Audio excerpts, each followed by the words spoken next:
Welcome to Make Shit Happen. This is episode number 180. Today we are going to replay episode number 78 with Howard Partridge. That was one of my favorite episodes. And I think I want to refresh that, bring that back to people's memory. You know, everything we talked to Howard Partridge about. Hopefully we can have Howard again soon with us and get some more of his wisdom from, and share with you. Howard is a Zig Ziglar Legacy executive here in the United States. And without further ado, let's jump into this interview that we did with Howard Partridge on episode number 78. Thank you for listening, and we appreciate it. Welcome to the show. Our guest today is Howard Partridge. Howard, thank you for making time and coming on the show. Howard, I know you're an international business coach, and you have coaching members over 100 countries, 100 industries in 18 countries. You also have best-selling, a lot of best-selling books. There's a book right behind you. FDI is how I learned about you, failure to implement. Yes. And you're a TEDx speaker, the exclusive business coach for the Zig Ziglar Corporation, and the first Zig Ziglar Legacy trainer in the world. Howard, I can keep going about you. Tell me, first of all, how are you doing today? I am doing phenomenal. And thank you for taking my invite and to come over here. It's a privilege and honor for me to have a guest with your caliber on the show. So thank you so much. Well, it's my pleasure. So nice to meet you too. I've enjoyed learning about you, and I live primarily right there in Houston, and of course built my dream home here in Destin, Florida. So I'm down here with my kids right now, and yeah, it's a pleasure. It's really nice to know you. So, Howard, I read somewhere that you grew up in Mobile, Alabama, and you left your home at 18 years old. That's exactly right. So I tell people I'm originally from LA, Lower Alabama. And then I tell them, don't worry, my wife doesn't laugh at my jokes either, so it's all right. But yeah, I grew up actually on welfare in Mobile, Alabama. There were 7 kids crammed in a little 600 square foot shack, and the roof on this house was so bad that every time it rained we had to get out all the pots and pans to catch the leaks. My mother fed us on $100 a month from the welfare department. And when you grow up in an environment like that, what are you likely to turn out like? Well, for me, I was a rebellious teenager, got in a fight with my stepdad, and got kicked out of the house. I deserved it. I was a bad kid. And I had no money. 0 money, and I somehow, with a friend of mine, scraped up $39.95 for a Greyhound bus ticket to Houston. And the reason I wanted to go to Houston is my real dad, who I'd only met twice in my whole life, he left when I was a year old, was living in Houston. And I got that bus ticket, and I literally had a quarter. I had 25 cents in my pocket.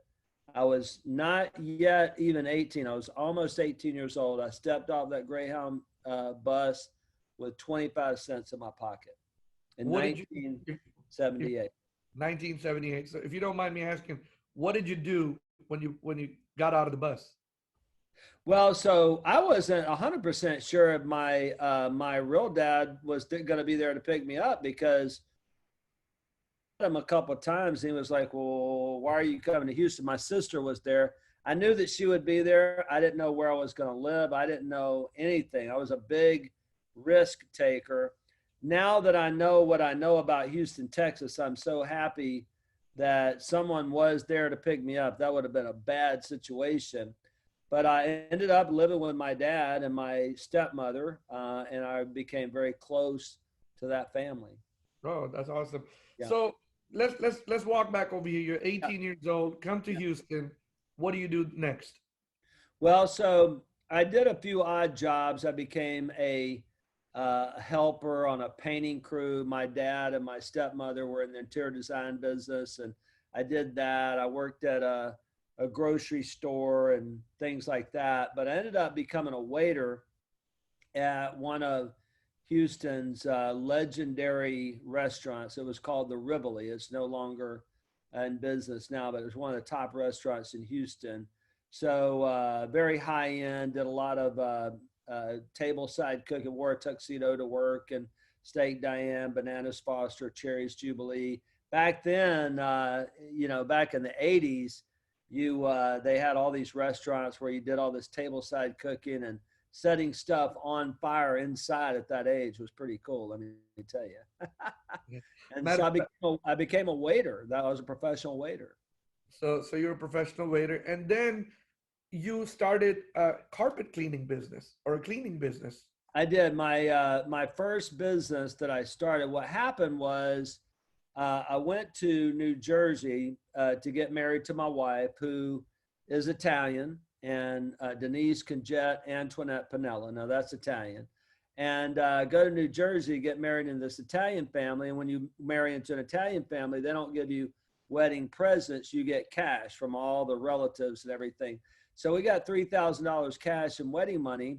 And there was a friend of the family, same age as me, 23 at the time. He was tooling around a little red Mercedes convertible. And I said, I want to know what that guy does. I want to know if it's legal. And turned out he had a business, cleaning business. And when I got back to Houston, I looked into that particular industry and spent the entire $3,000 on a cleaning machine and a vacuum cleaner, and started cleaning carpet out of the trunk of my car. And so how did that go? Tell us, like, the first, when you first started. I mean, how did you start? I mean, did you knock on the doors? How did you get your customers? Yeah, I did everything. Fortunately, my dad and my stepmother, who in the interior design business, started referring me to other people. My wife is a legend in the radio industry. She worked for Sunny 99 for many years, KODA for actually 30 years. Actually, about 4 years ago, she was inducted into the Texas Radio Hall of Fame. And of course, so she had a lot of clients, a lot of friends. And so I got a lot of referrals in the beginning, but I knocked on doors. I did everything. And then, but that's how I got my first clients. That's how you got your first class. This, if you would have done the whole thing again, a couple of things, people always say, man, I wish I would have known, what if I knew now what I didn't know then, what would be different? Oh yeah, I'll tell you. So what happened was the first 13 years, even though I had great customer service, if you needed me at 5 a.m., I'll be there. If you need me at 9 p.m., I'll be there. I worked 24/7. I was always good at, networking and building relationships with people. So I had a lot of business, but I didn't have any systems. I didn't have any infrastructure. And in 1997, I started learning about having systems in your business and scaling the business. So I invited a couple of partners to come in. They both had their own cleaning businesses. Invited them to come in, and we scaled it up to a couple $1 million a year. Started building systems, and today I teach 5 different systems: leadership, marketing, sales, service, and finance. And so I learned about those systems and how to implement those systems. And that's when we took off. And we transformed that business into a multi-million-dollar business. I bought my partners out after about 8 years and built the company up a little bit more. Got it turnkey where that business is like the top business in that industry, not only in Houston, but it's a model worldwide. And the reason that it is about 22 years ago, I started coaching other people in my industry. Then I met Zig Ziglar, and my company became the exclusive coaching company for the Ziglar Corporation, and that put us in all these other industries. I have clients in HVAC, attorneys, CPAs, architect, credit card processing, irrigation, plumbing, electrical. I mean, over 100 different industries, coaches, speakers, authors in 20 different countries. So tell So me a I little just bit. started teaching them those systems that I had implemented in my business. Okay. if you don't mind, can we go slowly over the systems and Yeah. if you don't mind, detail a little bit for me?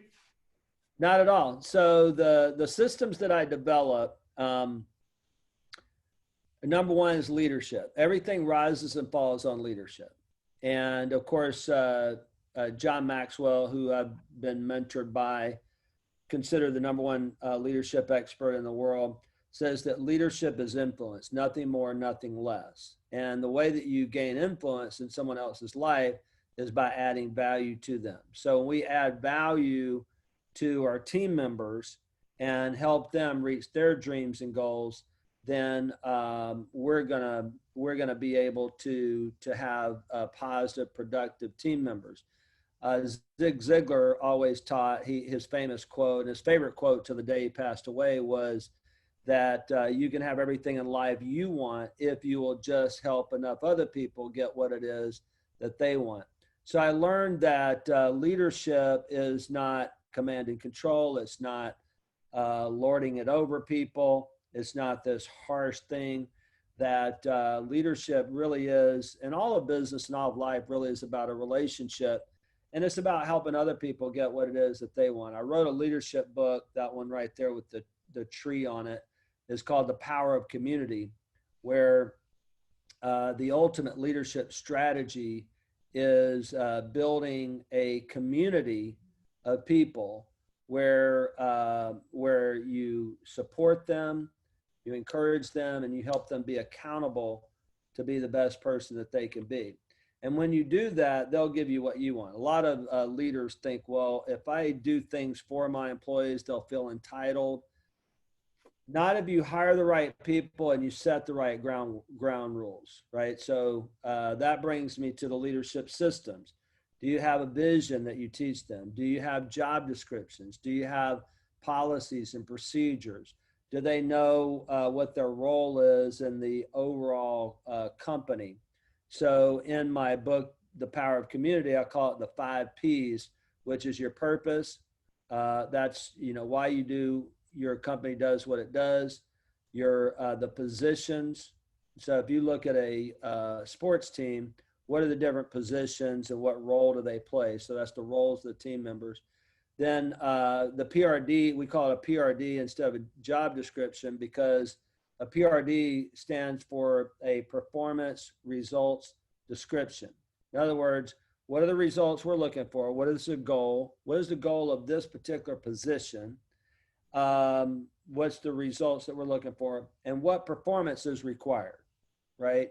So for example, say in your business, the performance is every single person that walks in the door that you greet them, you say a certain thing, and you go through the process. If you do the process every single time, that's the performance that's required to get the result, okay, consistently. So then that brings you to policies and procedures. This is what we do. This is what we don't do. Those are the rules of the game. Policies and the procedures are the step-by-step process, whether that's a sales script, a customer service steps, whether that's a phone script or whatever it might be, whether it's a data entry or accounting or whatever. So those 5 things, those 5 Ps help, or the framework of building a system that you can use to lead with. So leadership is one of the 5. So leadership is one of the 5. Number 2. That's the first one. Number 2 is marketing, and marketing is everything that you do to attract prospects to your business. Okay. And the thing is that this would not be you, but this would be typical business owners. They wait until they're slow to market and it's too late. They don't have a consistent marketing system that's continuously bringing awareness and attracting prospects. So my definition of marketing, a marketing system is marketing is everything you do to attract prospects to your business.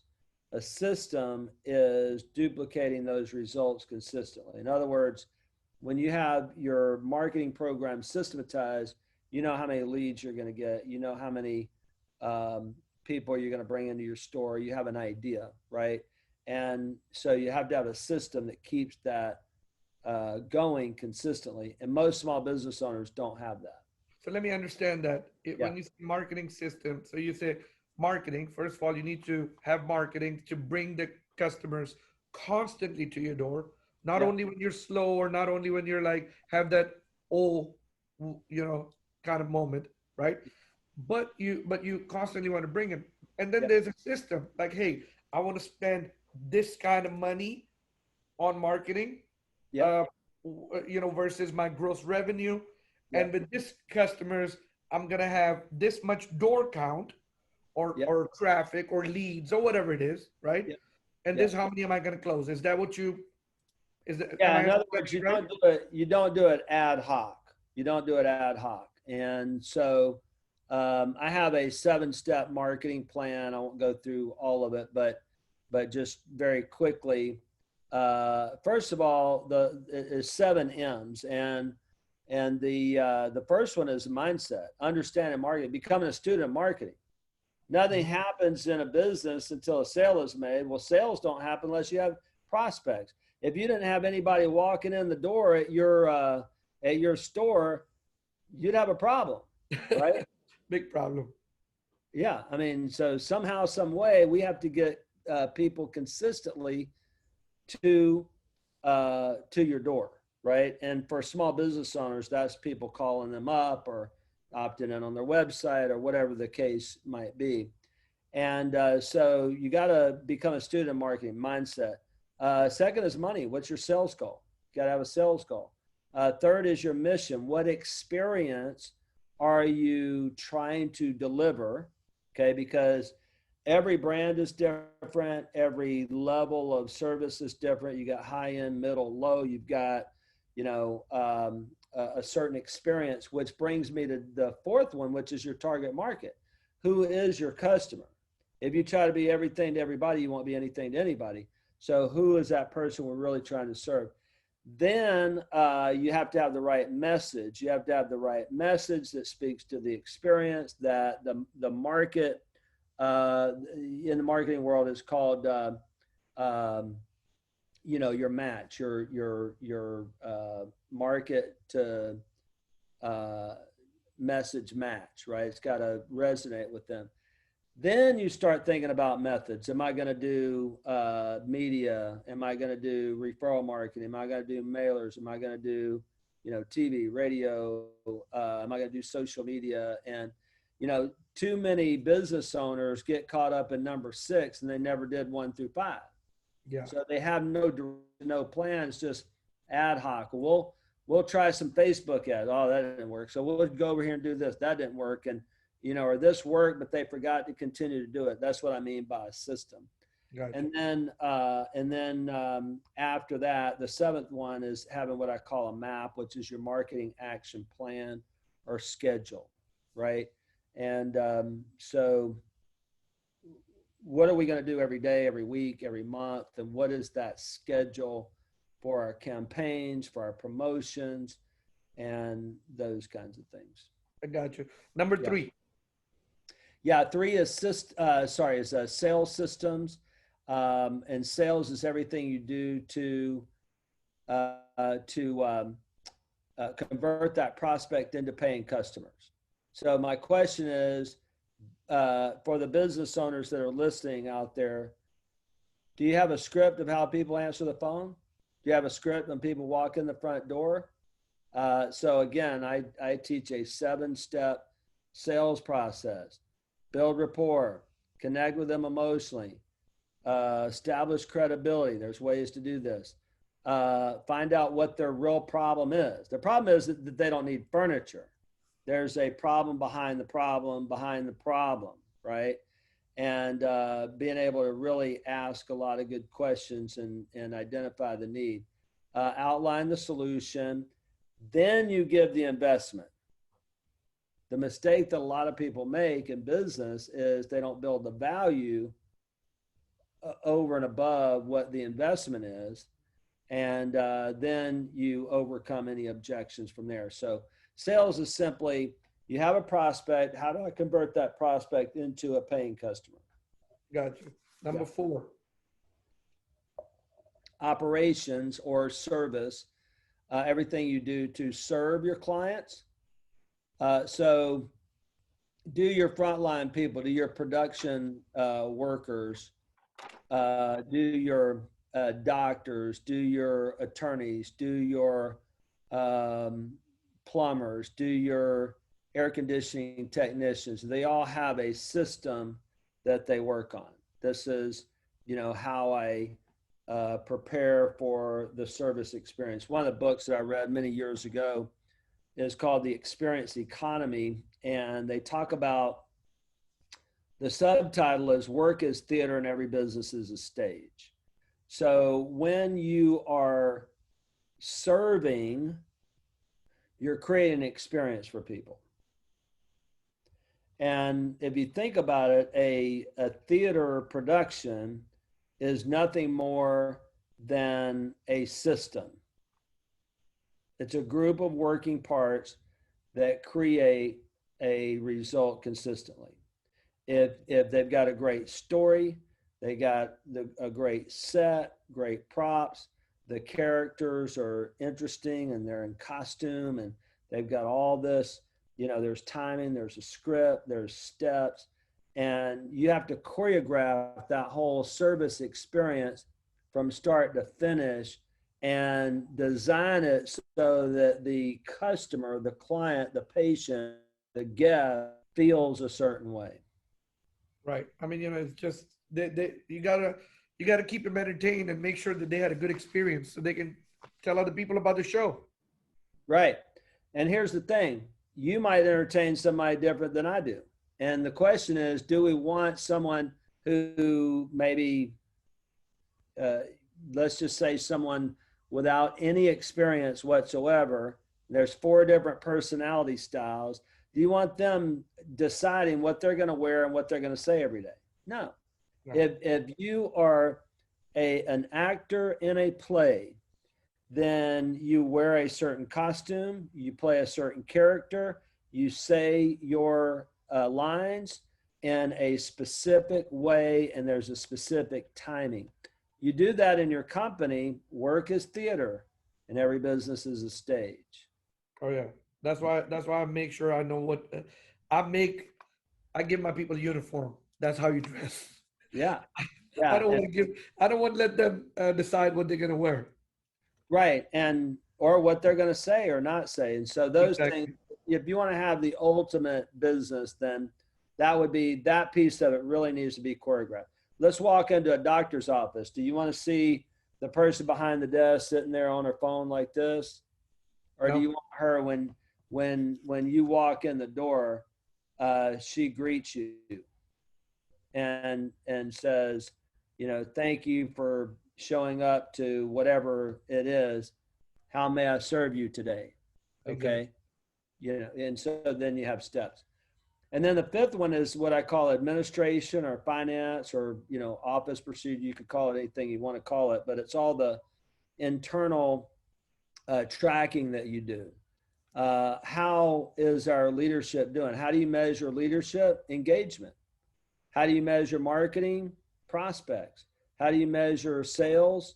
Closings. How do you measure operations? Customer satisfaction. How do you measure finance? Profit and loss, balance sheet.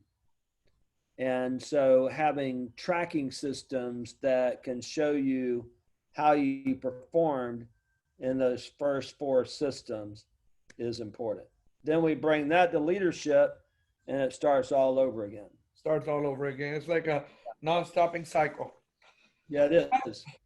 Now, tell me, you're president of Phenomenal Products Inc., which basically, that's the one that you help small business owners stop, from doing all this stuff, stop being the slave to their business and stuff like that. That was very interesting and intriguing about being slave to their business.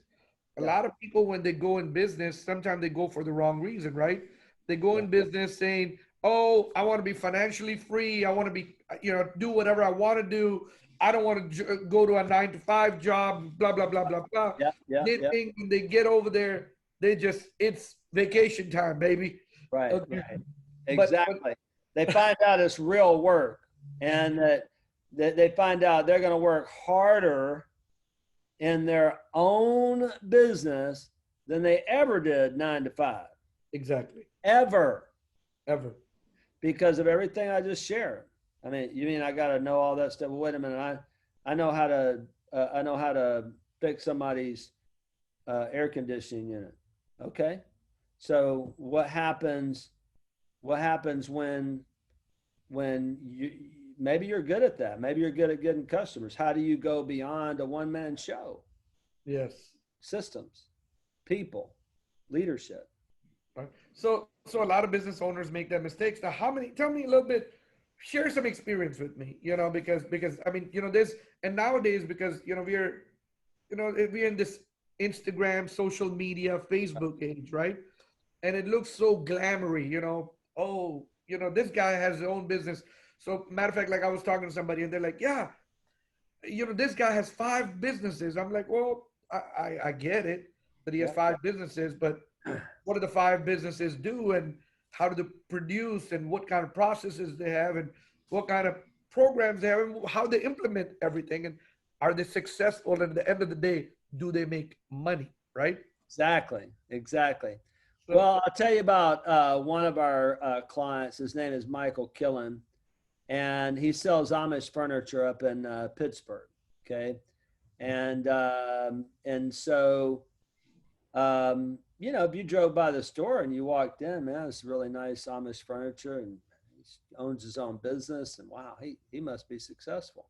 Well, what you may not know is that his business was eating cash like a monster, and he was taking money out of his savings account. Fortunately, he had it there, and he was nervous. He had a lot of people problems, leadership issues, and things like that. And so when I started working with him, we didn't have the data that we needed. So it might look all glamorous and things like this, but if you're, what's worse than working 24 hours a day, 7 days a week, is doing that. And as a business owner, you get the wonderful opportunity to lose money. At least when you work 9 to 5, you're probably going to get paid, right? Yeah. Okay. Like, seriously? And so when some people figure that out, they're like, okay, so anyway, so we got him to what we call KFP, a known financial position. Let's really see what's going on with the numbers. Let's make sure that we're tracking everything.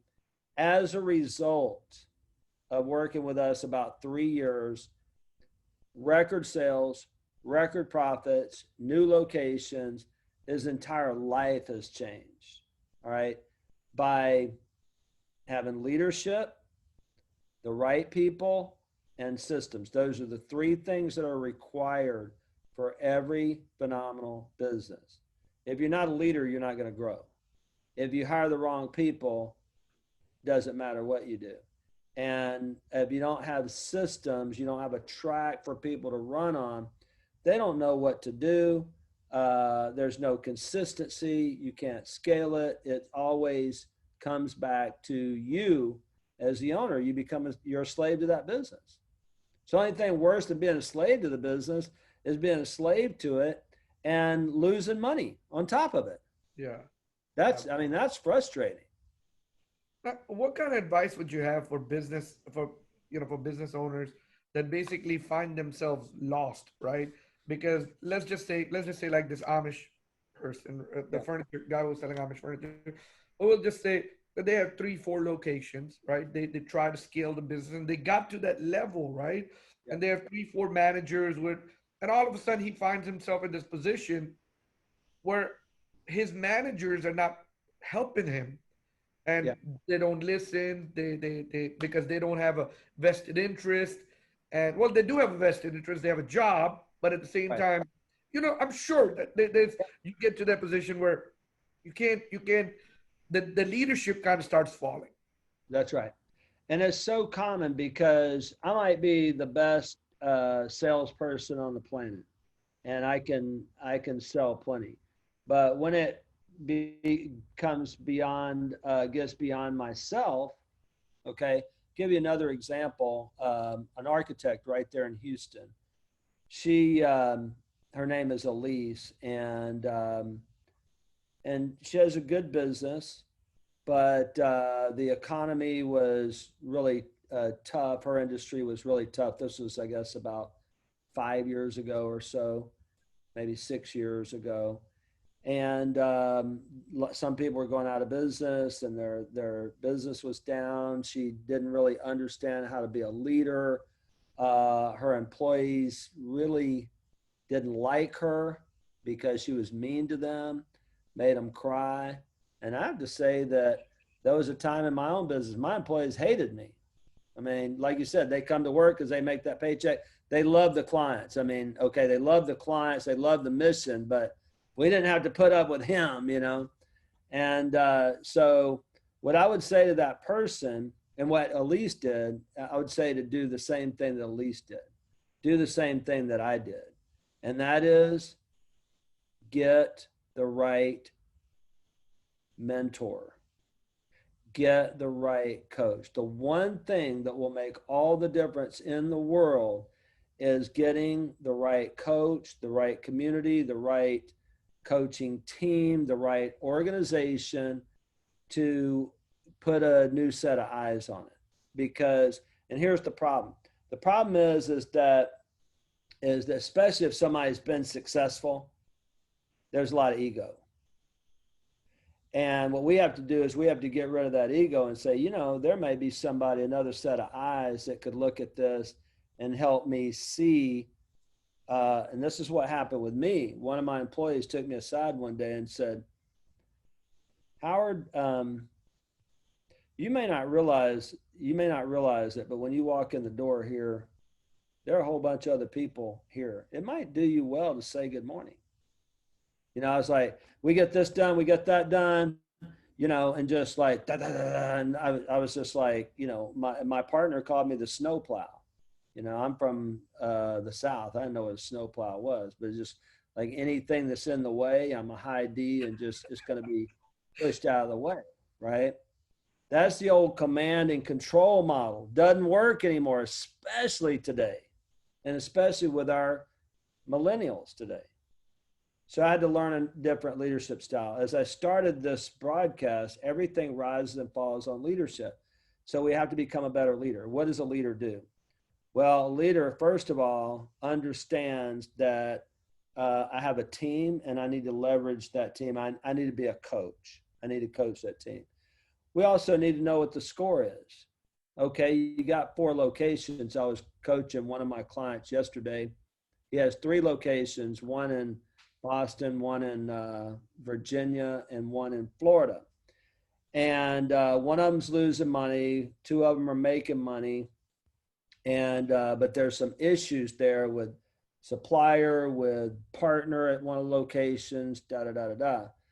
And so when you think about, okay, what do you got to step back and take a look at? A leader is a coach. I met Kevin Turner, who was the chief operating officer for Microsoft at the time. One of the few guys in the world that he started at Walmart as a cashier. Talk about a success story. Mm-hmm. And he worked his way up at Walmart. He worked directly with Sam Walton and Bill Gates later on when he went to Microsoft and had such an amazing perspective. And he said this, he said, a leader is a coach. So if you think about a coach on a team, what does a coach need to do? Coach needs to first of all, be a good coach, understand how to develop your team, how to approach your team in the right way, and understand what the score is. Okay. So this business that's losing money, we gotta fix that. So we're gonna have to take the action that we need to take right there to figure that out. Okay. If people don't follow you, it's all going to be dependent upon you. And so what kind of leader do you have to be to coach people to success, help them get from where they are to where they want to be. How do we understand what the numbers are and how to move those numbers? Because you're not going to move those numbers unless you move those people. That's absolutely correct. So now let me ask you a question, Howard. How many, and I want to ask this, like, how many people have you successfully transformed their business that you can say, you know what, proud of it? Well, a lot. I'll give you some estimates.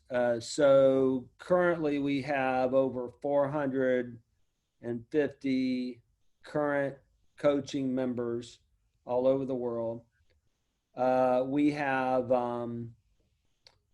thousands of people that I've helped through seminars and coaching, all the people who have come through our business training to 1-year program. And I've been doing this for 22 years. So that would be thousands of people. But I can tell you that last week was my 60th birthday. And on Tuesdays, I do a member webcast just for our members. And, you know, on your birthday, you might want to just take the day off. Okay, I want to be on the beach with my granddaughter and all that. But this membership, our coaching members are so much like family that I said, you know, I want to do a special message on my birthday. Well, I get on the webcast and all of a sudden Santiago, my right-hand man, pops up on video, and normally he comes in, gives commentary at the end. So I suspected maybe something's up for my birthday, right? And he said, Howard, he said, I know you've got all planned to do your teaching today and everything. And I teach through those systems: leadership, marketing, sales, operations, administration. And he said, we got something special we want to do. And so I didn't get to do my webcast at all. And for 94 minutes, member after member after member after member after member after member after member came on to share what our coaching and what our work has done with them. To give you a little sampling, one of the guys that was on there, his name is Daryl Thomas. He has a service company in North Carolina, was struggling with low prices. He learned from us how to get better clients, have a more premium business, grew that thing to several $1 million a year. And he sold one of the divisions for $400,000 cash. He has a family member in Germany. He goes over there to do business consulting, bought his dream property, just living his dream life. I got a guy down in West Palm Beach, Florida, who started with us at zero. And last year he did 25 million in sales. And this is over a several year period. But he's got about 100 of the most phenomenal employees. Most of them are young. They're millennials. And man, they just got so much energy and passion, everything. What kind of business is he in? A restoration company. They do restoration and some construction. Sherry Perry, who is one of our top members, she has a credit card processing business. And before we came along, the business was successful from a financial standpoint, okay, because it was all about the transaction. Right. Close that next sale. Nothing wrong with that. But again, she didn't have a very good culture. People didn't like coming to work. She was that business owner that was command and control. It's my way or the highway. And by changing that, she has such an amazing culture. Numbers are better too. Trying to think of some more good examples for you. Hey, Howard, I want to interrupt you real quick over here, because I think you've said 2 or 3 times about this, you know, the snowplow mentality, the command and rule. So, I mean, what I keep hearing from you is that you tell me the leader, the coach, their attitude means a lot in the business. Is that what am I getting that right? Absolutely. And where does that attitude come? It comes from their belief system. So every single person here who has team members needs to check their belief systems of what do you really believe about other human beings? And so basically, what you're saying that if you are one of those people who believe the buck stops at me, or whatever I say happens, and you'll be left alone in your business, doing everything by yourself. Is that what you're trying to tell me? Yeah, it's only lonely. John Maxwell says it's only lonely at the top if you're doing it wrong. Yeah. Okay, because the fact is that you're hiring talent, you're hiring people to help you, not that you have to, drag along. But I believe, Validate. yeah, just to validate you and say, oh yes, boss. No, uh, instead, and you don't need debaters either. You don't need people that are always arguing with you because they have their own agenda. So the fact is that if we go back to this foundational philosophy that Zig Ziglar shared, you can have everything you want in life if you will just help enough other people get what it is that they want. If you approach all of life by that philosophy, your leadership will be better, your marketing will be better, your sales will be better, your service will be better, and it'll show up in the numbers. Okay. Couple of questions I got left on this. When you said that, get people, help people what they, you'll get what you want by helping people. So let's say you have somebody, you have an employee, and you're like, man, this employee is a key member of my organization. Yep. And I want to keep them. But I mean, they might have other, aspirations and dreams. What kind of conversation should you have with them to know what they want, Yeah. and to help them get what they want? Yeah. But at the same Well, time, be selfish enough not to lose, to keep them in your company. right. Yeah. Well, first you take interest in them. All right. And you take them to lunch, you treat them well, and you build a rapport, because people aren't going to just automatically open up to you with their biggest dreams and goals, right off the bat. Now, I still ask before I ever consider hiring someone. The first question I ask them are, what are your goals? We'll get to the dreams later on. They'll share their goals. They want to make X amount of money. They want to do this. And we've got personality assessments we do, and take them to lunch, build a relationship with them, support them, make sure that they have the tools, the knowledge that they need, and provide some personal development training. Show them that you're interested in them as a human being. Okay. And as you build a relationship, in my book, The Power of Community, I lay out a 6-step plan to do this. And the first part of it is just supporting them and showing them you care. Okay. The second piece of it is encouraging them when you start noticing their gifts, like what they're good at. Encourage them with those gifts, and put them in the right seat, as Jim Collins says, and really, work with them. And over time, as you get to know people, then you can move in the accountability phase. The accountability phase is not the kind of accountability like do your job. That's not the kind of accountability we're talking about. The accountability I'm talking about is who do you really want to be? What kind of person do you want to be? What do you want your legacy to really look like? What are your biggest dreams and goals? Who are you? Where are you going? Why are you going there? Not in those terms, but basically that's the relationship. All business, all of life is about relationships. And you get to that level where you're really and truly their coach. And I'm going to tell you a story about this, of how powerful this can be. My right-hand man, his name is Santiago. Santiago grew up in Colombia, rich family. His mother and father split, and he was living with his mother. And the drug cartel came into town, took over. They sought asylum in the United States and came to Houston and got him a girlfriend who was a young lady that worked for me, and her dad worked for me. And her dad said, well, if you're going to date this guy, he needs a job. And so this skinny little 17-year-old boy came to my office and applied for a job, and I hired him. And I mean, smartest kid you ever saw in your life. and he became a technician. Then he worked in the office. Then he worked in marketing. And all the while, he was going to school to be an electrical engineer. That was his goal.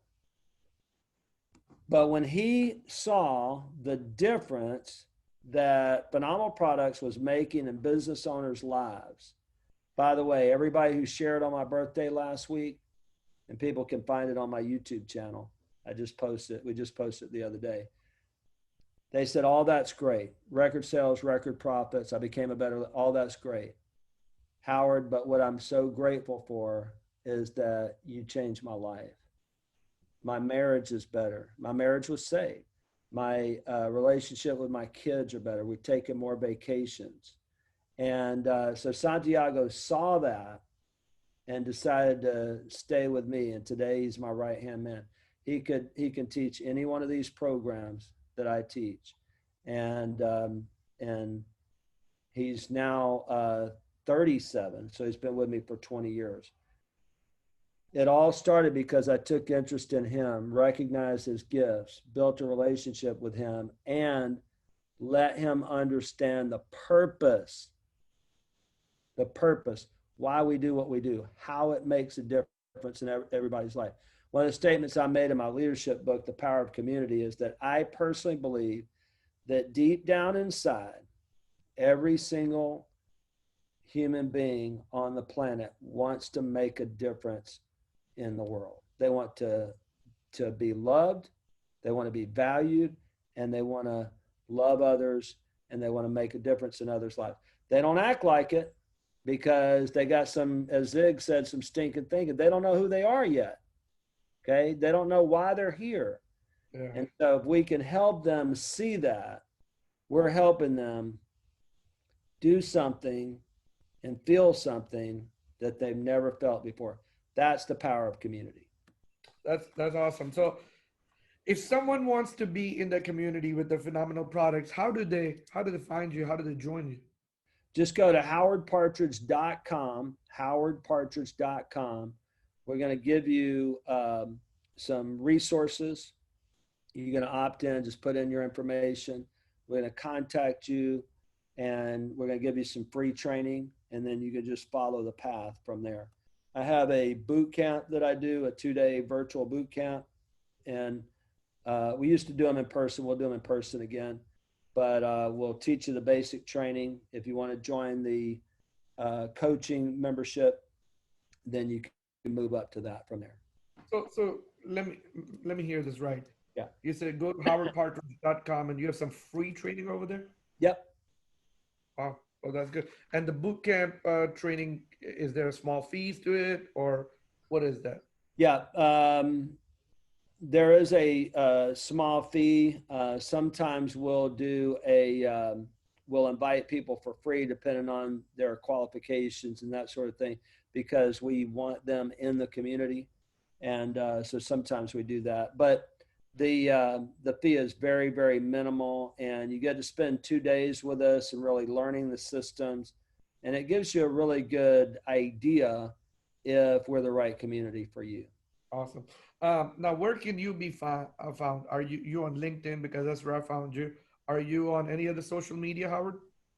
I'm on Facebook. I'm on LinkedIn. I'm probably other places that my team has put me that I don't know where that I'm there. But if you just Google my name, you'll find out probably more than you want to know. But it's just, if you go to howardpartridge.com, opt in there, we'll take you through a simple 3-step plan. You opt in, get free training, come to the boot camp, understand the systems, how everything works, and step 3, make a decision whether you want to be in the community or not. Now Howard, a lot of people might be, once they listen to it, they're like, man, I want to learn what Howard has learned. What kind of advice would you have for somebody who's, a 30-year-old Howard right there, or, saying that I want to be there one day? What would you say? I mean, how can they get there? Like reading, seminars, what would you say? Experience? Yes. There's 4 things that you need. Number 1, I call it inspiration. In fact, these are, you mentioned my book, FTI. the number one reason that small businesses, small business owners, or people in general, any person doesn't reach their biggest dreams and goals is because of something I call FTI, failure to implement. They feel overwhelmed. They don't have the knowledge that they need. They're unorganized. They don't have the training they need. They don't have the support they need. They don't, there's lots of reasons that people just don't do what they're supposed to do. But the really the biggest underlying reason is belief. Because if we don't believe, if we don't see a vision, we don't believe, we're not going to move forward. So there are 4 keys to overcome that. And in the book, I outline the 10 principles of phenomenal performance. I won't go through those right now, but there are 4 keys that are what I call the 4 keys to implementation. The first one is inspiration. Keep doing the things that you're doing right now. The greatest life lesson that I've ever learned is get around people who are already where you want to be. Okay. So don't listen to the naysayers. Don't be a SNIOP, as Zig Ziglar said. The success. How does it go? Susceptible to the negative influence of other people, something like that. Susceptible. Anyway, so stay around positive people. Stay around successful people. Get around people who are doing that, not only doing what you want to do, but they're the kind of person you want to be around. Number 2 is get organized. Get your life organized, get your business organized. You may not want to run by a calendar. You might want to run free. A locomotive is free, but only if it's on the track. So get your business track, your life track laid out. There's a proven system for things. 3 is training. Train yourself in leadership, train yourself in marketing, train yourself in sales, train yourself in systems, train yourself in the admin piece. You don't have to do it all as a business owner. You can outsource, get other people to do it, but you do need to understand it. Would you agree with that? Absolutely. 100%. Yeah, 100%. And the big one is number 4. This is where it all happens. I call it community. You will not become the person that you want to be. You will not have the fulfillment, the success, and the significance. You might be successful financially, but you and I already talked about that, right? That you can be successful financially, but there's 6 other areas of life: family, mental, stress, your spiritual life, friends, your personal life. Are you having any fun? The role that you're fulfilling in that business. And to be phenomenally successful in all areas of life, we need community. We need community. We need a group of people. In my inner circle, we have a bunch of coaches, other members, and we're all there to support one another, to encourage one another, and help one another be accountable to be the best possible version of themselves so that they can build the best possible version of their dream company. I love it. Howard, I can sit over here and talk to you for hours. And I know your time is valuable. And I mean, the show, we want to keep our listeners to a certain time. Sure, I understand. I would love for you to come back and keep going and keep sharing, because there's so much. I mean, I feel like it's it's just a treasure, a chest that we can open up and keep getting knowledge from Howard Partridge. So would you agree to come on another show in a couple of months with me? Absolutely. Just invite me, wind me up. And, as you can see, there's a lot that I want to share, and I want to share as much as possible as I can.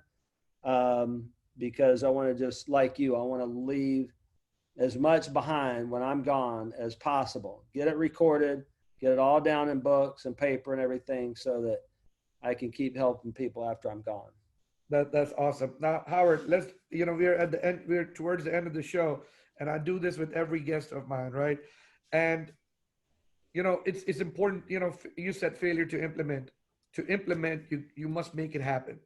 Okay, let's just say this is the last day on earth, and you're about to pass on to the world hereafter, right? And everything is erased. Your books are gone. This podcast is gone. Every video you did, everything you wrote. But now they give you a pencil and a paper, and you want to leave it for your future generation, your grandkids, your great grandkids, for the world, how to live life, what will make them live a fuller life, more purpose, a better, make this a better world. Three things if you have to share with the world and you can write on this piece of paper, what would that be? One would be love God. All right? Love Expand on it God. for me a little bit. Just a little bit. Trust. See, we spend far too much time trusting ourselves. And if you look around in this world, things are pretty messed up right now. So you might want to give God a shot. Okay. And loving God doesn't mean, do X, Y, and Z. Otherwise, you're going to be, punished. God is love. God loves you. And let me explain what Phenomenal Products really is, okay? You are the phenomenal product. The listener, you are the phenomenal product. God made you, and everything that God makes is phenomenal. He created you to be phenomenal, to do phenomenal things, and have a phenomenal life. You are phenomenal. Zig Ziglar said that man is born to win, designed for accomplishment, engineered for success, endowed with the seeds of greatness. After all, God don't make no junk. So right. love your creator. Trust him. Trust his ways. Understand him. Believe. Believe is the most powerful thing in the world. And if you believe, you will love. Okay? Second, love others as yourself. We got too much selfishness going on in this world. Look around. How's this working out? Not so hot.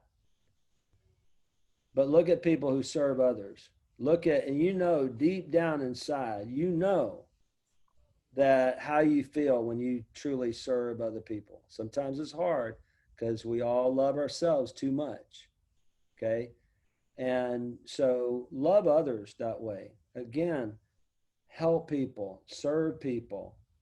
You can have everything in life you want if you will just help enough other people get what it is that they want.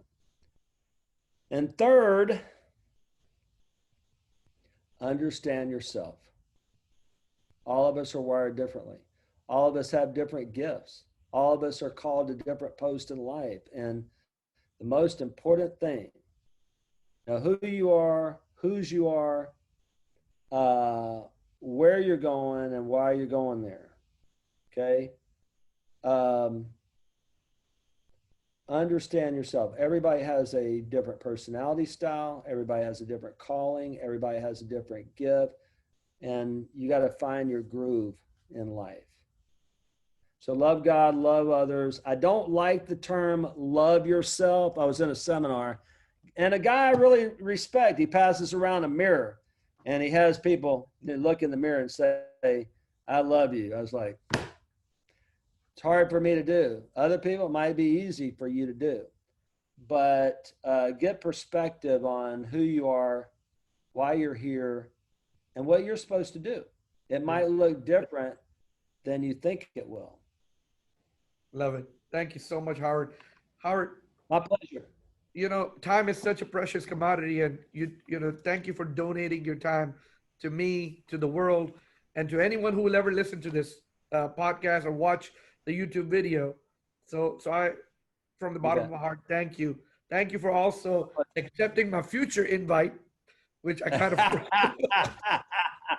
Well, that I said yes, and I might ask you to do a little something. You never know. No problem. Right, it's always a give and take, and giving is better than receiving. So I'm all for it. I'm Yeah, all for it. no, I know that there's ways we can help each other. I'm willing to do it for you, and to Absolutely. if I'm only helping you, I'm willing to do it. So I appreciate you reaching out to me. Thank you so much. Thank you, Howard. Thank you so much. Thank you for sharing everything with us. And I mean, I'm over here taking notes. And honestly, when I read your book, it really, I loved it. So, I mean, if somebody's listening, I mean, if people are listening, I have not read your other book, The Community. Tell me again, The Power of Community. Is that what it is? Yeah, the power of community. Howard, if you don't mind, I know you've written 8 books. Can you list them if you don't mind, please? You bet. The first one that I wrote is called 7 Secrets of a Phenomenal Life. You can get that probably still on Amazon. 7 Secrets of a Phenomenal Life. Second one, 5 Secrets of a Phenomenal Business. Third is Think and Be Phenomenal. Fourth is Phenomenal Marketing Systems. Fifth is Phenomenal Success Stories. I wrote about some of my clients. Six is Discover Your Phenomenal Dream Life. Powerful book, small but powerful. Power of Community, that's my leadership book. And then FTI is my latest book. Awesome. So, and most of them can be found on the thing. But when I started reading that FTI, I mean, it was very powerful. I haven't finished it yet, and I hope before I talk to you next time, I'll finish it.